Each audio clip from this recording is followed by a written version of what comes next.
नमस्कार मित्रांनो, आपल्या सर्वांचं माय क्रिएटिव्ह एज्युकेशन या यूट्यूब चॅनल मध्ये स्वागत आहे। तर मित्रांनो, आपण आपल्या व्हिडिओच्या माध्यमातून मागील व्हिडिओच्या माध्यमातून आपण प्रीपोजिशन आणि त्यानंतर प्रीपोजिशन सेंटेन्सेस या संदर्भात आपण सविस्तर माहिती समजून घेतलेली आहे। मागील व्हिडिओच्या माध्यमाने आपण जी माहिती समजून घेतली ती म्हणजेच पार्ट्स ऑफ स्पीच याचे ते प्रकार। मग पार्ट्स ऑफ स्पीच यामधील जो काही पुढचा आपला टॉपिक आहे, पुढचा जो प्रकार आहे तो आहे कंजंक्शन्स। कंजंक्शन म्हणजेच काय तर उभयान्वयी अव्यय। उभयान्वयी अव्यय हे समजून घेत असताना आपल्याला प्रथम त्याचे डेफिनेशन समजून घ्यायचे आहे, नंतर त्याचे एक्झाम्पल समजून घ्यायचे आहेत आणि त्या एक्झाम्पल्स मध्ये किंवा जे काही सेंटेन्स दिलेले असतील, जे काही फ्रेजेस दिलेले असतील त्यामध्ये त्या शब्दांचा वापर कशा पद्धतीने केलेला असतो ते आपण समजून घेणार आहोत। ते शब्द आणि त्याचबरोबर पुन्हा त्या शब्दांचा वापर कसा केला जातो तो पुन्हा आपण समजून घेणार आहोत। ठीक आहे, तर आजचा आपला जो काही टॉपिक आहे तो आहे कंजंक्शन्स। कंजंक्शन म्हणजेच काय तर उभयान्वयी अव्यय। हा ग्रामरचा बेसिक पार्ट आहे, म्हणजे शब्दांच्या जाती याचा तो एक मुख्य प्रकार आहे। ते समजून घेणं गरजेचं आहे। का गरजेचं आहे तर या ठिकाणी आपण डेफिनेशनच्या माध्यमाने ती माहिती समजून घेऊया। पहा, a conjunction is a word that joints words, phrases, clauses और sentences of the same importance. म्हणजेच काय तर जे काही वाक्य दिलेले असतात त्या वाक्यांमध्ये कोणत्या गोष्टी आपल्याला दिसून येत असतात तर दोन किंवा अधिक शब्द, दोन किंवा अधिक शब्द किंवा वाक्य जोडणारे शब्द म्हणजेच उभयान्वयी अव्यय। दोन शब्दांना एकत्रित जोडण्याचा जो शब्द काम करत असतो त्या शब्दाला आपण कंजंक्शन असं म्हणत असतो, उभयान्वयी अव्यय असे म्हणत असतो। किंवा अधिक शब्दांना एकत्र जोडत असेल किंवा वाक्य जोडणारे शब्द, दोन वाक्य परंतु एका वाक्यामध्ये जोडण्याचे जे काही शब्द काम करत असतात त्या शब्दांना कंजंक्शन असे म्हणत असतात।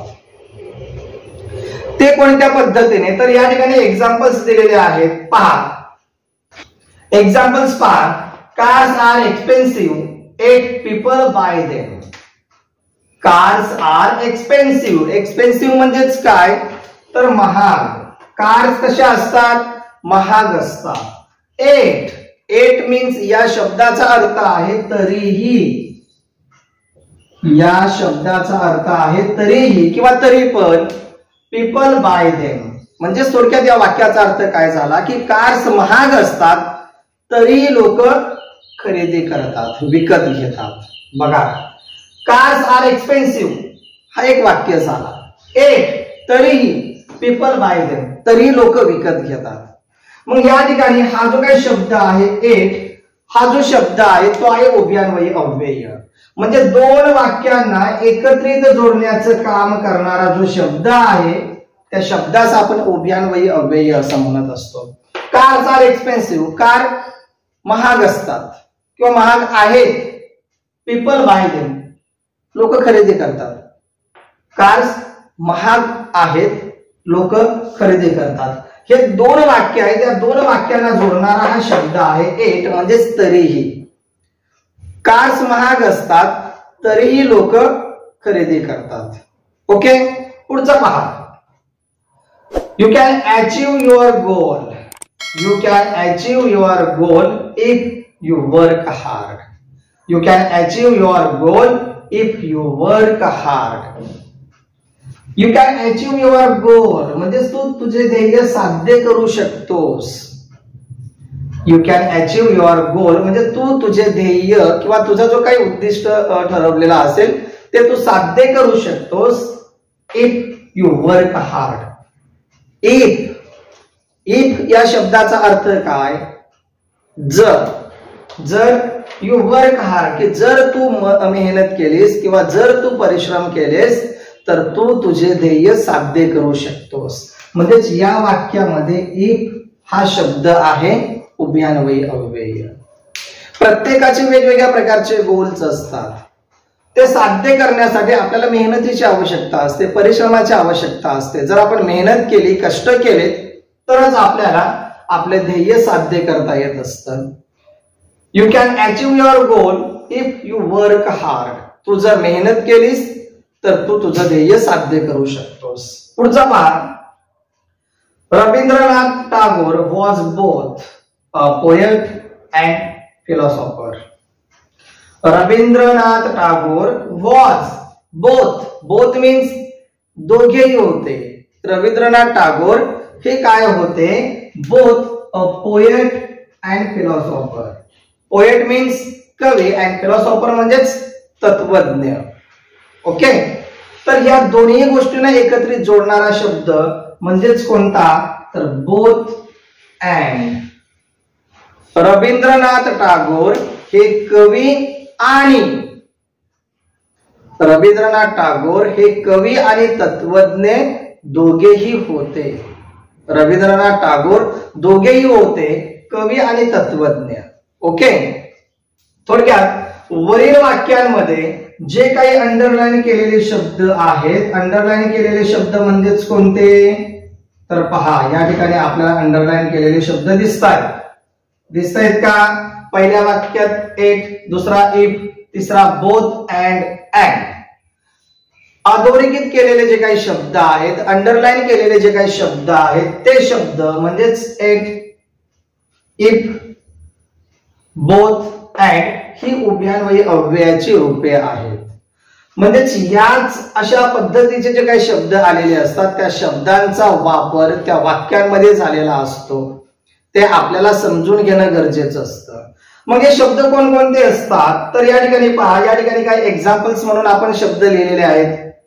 And, but, because, or, so that, so far, as, for, nor, also, as well as, both, not only but also. असे जे काही शब्द आहेत त्या शब्दांचा प्रत्यक्ष त्या वाक्यांमध्ये वापर झालेला असतो. अशा वाक्यांना आपण म्हणत असतो कंजंक्शन सेंटेन्सेस. ओके, पुढे पहा. या ठिकाणी आपण काही वाक्य लिहिलेले आहेत. त्या वाक्यांच्या मदतीने त्या वाक्यांमध्ये कोणते शब्द कंजंक्शन्स असतील ते आपल्याला शोधायचे आहेत. पहा, Gopal and Sita went to the station. Gopal and Sita went to the station. मग या वाक्यामध्ये कंजंक्शन वर्ड कोणता असेल? गोपाल आणि सीता स्थानकावर गेले. पहिला जो काही वाक्य आहे त्या वाक्यात कंजंक्शन वर्ड कोणता असेल? उभयान्वयी शब्द कोणता असेल? कंजंक्शन वर्ड कोणता? कोण सांगू शकेल का? तर पहिल्या वाक्यामध्ये जो काही कंजंक्शन वर्ड आहे तो आहे अँड. कोण कोण स्थानकावर गेले? तर गोपाल आणि सीता हे दोघेही स्थानकावर गेलेत. म्हणजेच गोपाल आणि सीता यांना जोडणारा शब्द म्हणजेच अँड आहे. काय म्हटलेलं आहे? दोन किंवा अधिक शब्द किंवा वाक्य जोडणारे शब्द म्हणजेच उभयान्वयी अव्यय. दोन किंवा अधिक शब्दांना जोडणारा शब्द उभयान्वयी अव्यय असतो. पुढचा पहा. He is a poor man. He is a poor man but he is very honest. He is a poor man but he is very honest. पहा, अर्थ काय आहे? तो गरीब माणूस आहे. He is a poor man, तो गरीब माणूस आहे, पण किंवा परंतु तो खूप प्रामाणिक आहे. तो गरीब आहे परंतु प्रामाणिक आहे. या वाक्यामध्ये दोन वाक्य आहेत. He is a poor man हा एक झाला. ही इज व्हेरी ऑनेस्ट, तो खूप प्रामाणिक आहे. मग या दोन वाक्यांना जोडणारा शब्द कोणता आहे? तर बट आहे. परंतु तो गरीब आहे परंतु प्रामाणिक आहे. लक्षात येत आहे ना? पुढचा सेंटेन्स पहा. Come back before the sunsets. Come back before the sunset म्हणजेच काय? सूर्यास्त होण्यापूर्वी परत या. सूर्यास्त होण्यापूर्वी परत या. मग या वाक्यामध्ये कंजंक्शन वर्ड कोणता असेल? पूर्वी. Come back before. Come back before the sunset. सूर्यास्त होण्यापूर्वी परत या. म्हणजेच बिफोर हा जो काही शब्द आहे तो या ठिकाणी कंजंक्शन्स आहे. ठीक आहे. नेक्स्ट पहा. Shyam was so kind that people like him. Shyam was so kind that people like him, की श्याम इतका दयाळू होता. श्याम वॉज सो काइंड, की श्याम इतका दयाळू होता की तो लोकांना आवडायचा. बघा, काहींची स्पेशालिटी असते, वैशिष्ट्यपूर्ण अशी गोष्ट असते काहींच्या बाबतीत, आणि म्हणून लोकांना ते आवडत असतात. तसंच या ठिकाणी आहे Shyam was so kind that people like him. मग या ठिकाणी या वाक्यामध्ये कंजंक्शन वर्ड कोणता असेल शोधू शकता. पुढचं वाक्य पहा. या ठिकाणी पुढचं वाक्य आहे Shyam was so kind that people like him. पुढचं वाक्य काय आहे? Shyam was so kind that people like him. मग या वाक्यात कंजंक्शन वर्ड कोणता असेल? मराठी अर्थ समजून घेऊया. श्याम इतका दयाळू होता की लोकांना तो आवडायचा. Shyam was so kind that people like him, की श्याम दयाळू होता की तो लोकांना आवडायचा. बघा ना, किती सिंपल आहे की दोन व्यक्तींना जोडणारा शब्द किंवा दोन वाक्यांना जोडणारा शब्द म्हणजेच कंजंक्शन वर्ड. ओके, खूप सोपा आहे. आणि म्हणून तुम्हाला पुढील जे काही दोन प्रश्न आहेत ते तुम्हाला सोडवायचे आहेत. त्या वाक्यातील उभयान्वयी अव्यय किंवा कंजंक्शन वर्ड तुम्हाला शोधायचे आहेत. ओके, पहिला समजून घेतला, दुसरा समजून घेतला, तिसरा घेतला, चौथा समजून घेतला. या ठिकाणी दोन वाक्य शिल्लक आहेत. या दोन वाक्यांमध्ये जर समजा तुम्हाला शोधता येत असतील कंजंक्शन वर्ड तर शोधा आणि कमेंट बॉक्स मध्ये तुमचं उत्तर नक्कीच कळवा. बघा, neither Gopal nor Sita knows. Neither Gopal nor Sita knows म्हणजेच गोपाल किंवा सीता दोघांनाही माहिती नाही. आणि पुढचा आहे Shivaji collected such faithful friends as would stand by him. म्हणजेच शिवाजीने त्यांच्या पाठीशी उभे राहतील असे विश्वासू मित्र गोळा केले. हे जे काही दोन वाक्य आहे त्या दोन वाक्यातील तुम्हाला कंजंक्शन वर्ड शोधायचं आहे आणि कमेंट बॉक्स मध्ये तुमचं उत्तर तुम्हाला कळवायचं आहे. आजचा व्हिडिओ अगदी छोटा होता. नक्कीच आपल्याला माहिती उपयुक्त वाटली असेल. जर वाटली असेल तर व्हिडिओ लाईक करा आणि अधिकाधिक विद्यार्थ्यांपर्यंत ही माहिती शेअर करा जेणेकरून त्यांनाही ती माहिती समजायला मिळेल. ठीक आहे, आपण लवकरच भेटू पुढील व्हिडिओच्या माध्यमाने. तोपर्यंत टेक केअर, बाय बाय.